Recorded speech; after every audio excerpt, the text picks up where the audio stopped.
जनक serial की new promo में park निवास में अब होती है पुलिस की एंट्री। पुलिस बोलते हैं आप अपने सारे फैमिली को बोलिए बाहर निकलने के लिए, मुझे कुछ तलाशी लेनी है।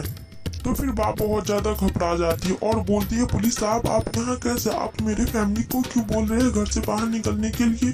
तो फिर तभी होती अनिरुद्ध की एंट्री और पुलिस बोलते हैं मुझे ये खबर मिली आपके घर जो नए सदस्य आए वो किसी की मर्डर कर आए हैं, तो मैं इसी वजह से आया हूँ तलाशी करने के लिए।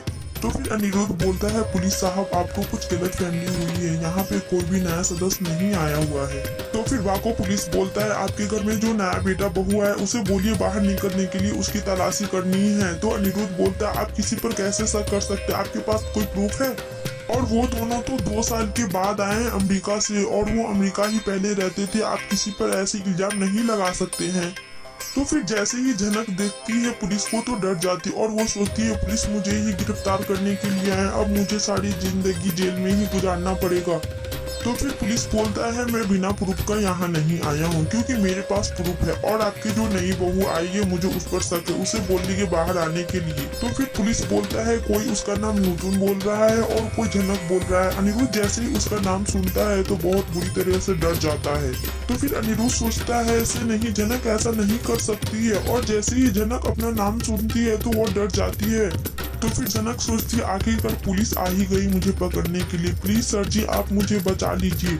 और आप तो मेरे बारे में जानते ही हैं सर जी, क्योंकि मैंने किसी को गलती से मर्डर कर दिया है। तो फिर अनिरुद्ध सोचता है मैं जानता हूँ जनक ऐसा नहीं कर सकती है, ये सब गलत इल्जाम लगा रहे हैं। तो फिर पुलिस बोलता है आप अपने सारे सदस्यों को बोलिए बाहर आने के लिए, किसी का मर्डर हुआ है और मुझे सभी की फिंगरप्रिंट चाहिए। तो फिर बाप बोलती है मैं आपको फिंगरप्रिंट किसी का नहीं दे सकती हूँ, जब तक मेरा बेटा बिहार नहीं आएगा तब तक। तो फिर अनिरुद्ध बोलता है आप किसी के इस तरह से तलाशी नहीं ले सकते हैं, जब तक बिहार नहीं आएगा तब तक किसी का तलाशी नहीं होगा, सारे सदस्य घर में होंगे तभी तलाशी होगा।